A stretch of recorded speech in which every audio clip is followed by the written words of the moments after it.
Hello guys, welcome to the Acer universe. आप सबका स्वागत है हमारे कहानी वाले वीडियो में। ये वीडियो ज़्यादा लंबी नहीं होने वाली है क्योंकि ये कहानी जो है वो 3 पार्ट में मैंने डिवाइड करके रखी है और ये तीनों वीडियो आपको जल्द से जल्द हमारे चैनल में मिल जाएगा।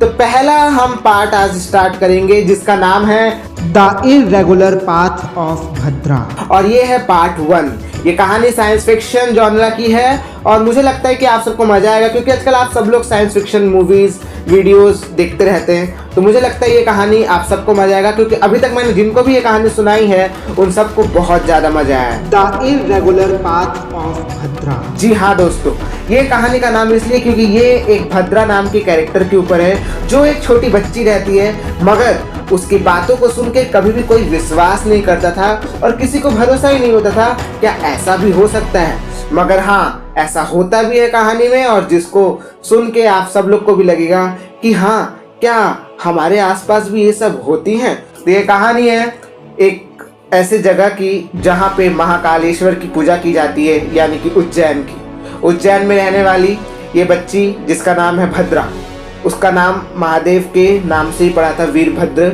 जो कि महादेव के बहुत क्रोध वाले रूप का नाम है और उसी से इसका नाम पड़ा है भद्रा। भद्रा जो है वो क्लास 6 में पढ़ती है और वो जो है वो बहुत बदमाश रहती है क्योंकि वो हमेशा अलग तरीके से रहना चाहती है। वो उन बच्चियों के जैसे नहीं है कि जो बारबी डॉल के खिलौने लेके खेलते रहेगी या सजने संवरने रहेगी। उसका हमेशा रुचि रहता है साइंस में क्योंकि उसको लगता है कि जो भी है साइंस से ही जुड़ा हुआ है। तो उसको हमेशा एक चीज़ से इंटरेस्ट रहता था, वो था टाइम मशीन। भद्रा हमेशा ये सोचती थी कि टाइम मशीन अगर होता तो वो पीछे जाके कुछ चीज़ें हैं जो उसके लाइफ में हुई है वो उसको चेंज कर सकती थी। उनमें से एक आवश्यक चीज़ें, सबसे ज़रूरी चीज़ें ये हैं कि वो अपने पापा से दूर हो जाती है। मतलब जब वो क्लास 4 में थी तब उसके पापा का देहांत हो जाता है कार एक्सीडेंट में और उसके पापा एक बहुत बड़े साइंटिस्ट थे जो कि घर में आते थे, सारा दिन वही सब बातें करते थे। और होता है ना, जब बच्चे अपने बड़ों से उन सब चीज़ों के बारे में बातें सुनते हैं तो उनके दिमाग में भी वही सब चीज़ें चलने लगती है। तो वो हमेशा पापा से साइंस फिक्शन, कंप्यूटर्स, गैजेट्स और उसको डोरेमोन बहुत ज़्यादा पसंद था क्योंकि उसमें टाइम मशीन, टाइम ट्रेवल दिखाया जाता था। तो उसके दिमाग में तब से टाइम ट्रेवल घूमते रहते था कि अगर ऐसा होता तो क्या होता, वैसा होता तो क्या होता। एक दिन क्या हुआ कि उसको मिला एक खत, एक लेटर जो उसके घर में आया सुबह सुबह और उसमें लिखा हुआ था कि ये मैं हूँ भद्रा। तो भद्रा ने सोचा कि ये मैंने अभी तक तो कुछ लिखा नहीं है, तो ये लेटर कहाँ से आया। जब वो उस लेटर को खोलती है तो उसमें दिखता है कि एक फैमिली का फोटो बना हुआ है, उसमें 2 बच्चे, एक बीवी और एक पति है। और वो सोचती है कि ये शायद उसके साथ किसी ने मजाक किया है। जब वो उस फोटो को पीछे पलटती है तो वहाँ पे लिखा हुआ रहता है कि मैं तुम ही हूँ मगर तुम्हें याद नहीं। तो भद्रा इस चीज़ को समझ नहीं पाती, 6 की बच्ची है, उसको इतना दिमाग कहाँ से होगा। तो वो उस खत को वैसे ही रख के अपने बेड के नीचे छुपा देती है। उसकी मम्मी आती है, उसकी मम्मी पुलिस इंस्पेक्टर होती है। तो वो कहती है भद्रा को कि क्या हुआ, सुबह सुबह तुम कहाँ गई थी। तो बोली कि मम्मी कुछ नहीं, बाहर से किसी ने आवाज़ लगाया था, कोई पोस्टमैन आया था तो दूसरे का पोस्ट था, मेरे को गलती से देने के लिए आ गया था तो मैंने उसको भगा दिया। ऐसा झूठ बोल के वो ऊपर चले जाती है अपने रूम में और फिर उसकी मम्मी बोलती है जल्दी से तैयार हो जाओ, स्कूल जाने का समय हो गया। फिर वो स्कूल जाने के लिए रेडी होती है और वो स्कूल चले जाती है। जब वो स्कूल जाती है तो उसके दिमाग में बात वही घूमते रहती है कि आखिर क्या चीज़ था उस लेटर में ऐसा जो उसी को आके मिला और उसमें ऐसा क्यों लिखा हुआ था कि मैं तुम ही हूँ मगर तुम्हें याद नहीं। तो वो ये बातें सोचते रहती। तो फिर एक दिन मतलब उसी दिन उसके जो साइंस टीचर है वो उसको आके पूछे कि क्या हो गया बेटा, तुम आज बहुत गंभीर हो। मतलब वो हर दिन क्या ना लोगों के साथ खिखियाते रहती थी, हंसते रहती थी, तो आज एकदम शांत बैठी हुई है। तो उसके सर को भी लगा अरे आज ये जो क्लास को इतना डिस्टर्ब करती है आज ये इतना शांत क्यों। तो पूछे कि क्या हो गया भद्रा, तुम आज इतना शांत क्यों। तो भद्रा ने बोला कुछ नहीं सर, मेरा आज थोड़ा तबीयत खराब है।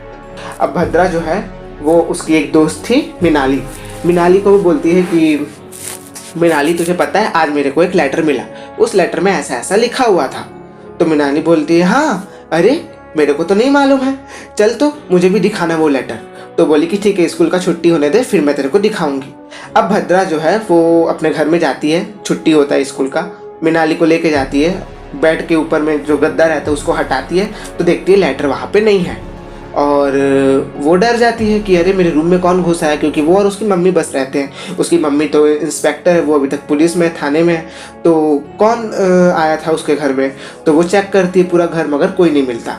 तो वो सोचती है कि ऐसा कैसा हो गया, अगर मेरे घर में कोई आया नहीं तो वो लेटर जो है वो अपने आप तो गायब हो नहीं सकता, क्योंकि सिर्फ उसी को पता था कि वो लेटर जो है वहाँ पे।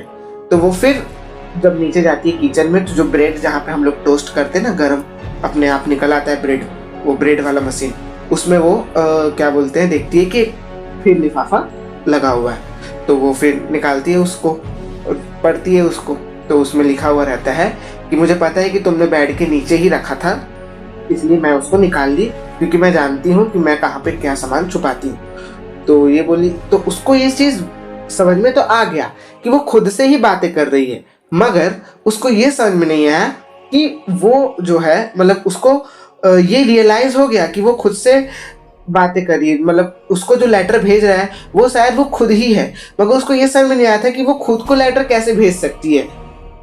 समझ लो ना बात को, टाइम ट्रेवल हुआ है तभी ऐसी चीज़ें हो रही हैं। मृणाली जो है वो जब जैसे नीचे आती है तो वो देखती है कि वो वहाँ पे ब्रेड के मशीन के पास खड़ी हुई है।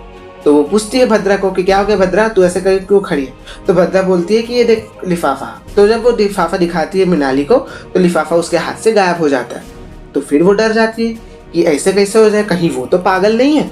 तो मृणाली बोलती है मेरे को लगता है तेरा दिमाग जो खराब हो गया भद्रा, तू जाके थोड़ा ना आराम कर, क्योंकि पेपर आ रहे, मेरे को लगता है तेरा वो टेंशन हो रहा है।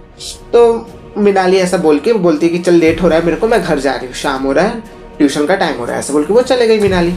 अब भद्रा जो है वो बैठी हुई है घर पे, पढ़ाई कर रही है, और उसको उसकी मम्मी जो है वो अभी तक नहीं आई है थाने से। तो वो बैठी हुई है, सोच रही है कि कैसे हो रहा है वो लेटर, कैसे हो रहा है, पढ़ाई में तो ध्यान है नहीं लड़की का। वो सोच रही है कि लेटर कहाँ से है, लेटर कहाँ से है। उतने में एक फ्लास्क जो है उसके घर में था, जो उसमें फ्लावर पॉट, वो धड़ाम से गिर गया, टूट गया। तो वो गई वहाँ पे, जाके देखी कि, तो उसको लगा शायद बिल्ली होगा, मगर वो चेक करी तो कोई नहीं था। जब वो थोड़ा और अपने घर के बाहर गई जहाँ पे आंगन बोलते हैं जिसको, आंगन में जब गई तो वहाँ पे वो देखी कि बाहर जाके देखी कि कोई है कि नहीं है। तो उसको कोई नहीं दिखा। फिर एक रास्ते का कुत्ता है वो भौंक रहा था उसी को देख के, तो उसको समझ में नहीं आया। जब वो टर्न करी तो उसके सामने एक लड़की खड़ी थी जो ब्लैक कलर का हुडी डाल के, ब्लैक कलर का पूरा कॉस्ट्यूम था उसका, और वो खड़ी हुई है, वो मास्क पहनी हुई है और चश्मा लगाई हुई है, मगर उसके बाल थे। तो वो एक लड़की थी, तो उसको लगा चोर है। तो उसके घर में एक गन मम्मी छुपा के रखती थी, जो उसको बता के गई थी कि अगर कुछ इमरजेंसी होता है, क्योंकि मैं पुलिस हूँ, गुंडे मेरे पीछे पड़े रहते हैं, तो ये गन का इस्तेमाल तुम कर सकते हो। तो उसको लगा कि शायद मम्मी का कोई दुश्मन होगा।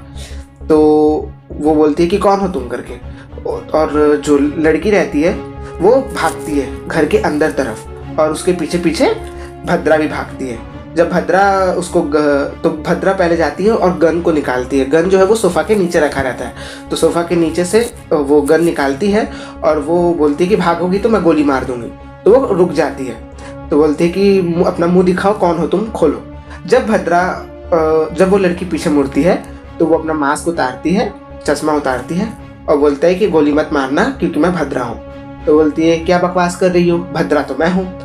तो बोलती है कि नहीं तुम तो भद्रा हो ही, मगर मैं भी भद्रा हूँ, मैं फ्यूचर से आई हूँ। और वो बोलती है क्या, बस इतना ही सुनाऊंगा, आगे का मैं नहीं बताऊंगा। आगे का नेक्स्ट पार्ट में आप लोग को पता चलेगा कि आखिर भद्रा जो है वो खुद से मिलने पास्ट में क्यों आई थी। और ये भी एक सवाल है कि जब भद्रा को पता चलता है कि वो ही अपने सामने खड़ी है तो वो क्या रिएक्ट करती है। तो आगे की स्टोरी जानने के लिए आपको चैनल को सब्सक्राइब करना होगा, और आगे की स्टोरी आपको जल्द से जल्द पता चल जाएगी। धन्यवाद।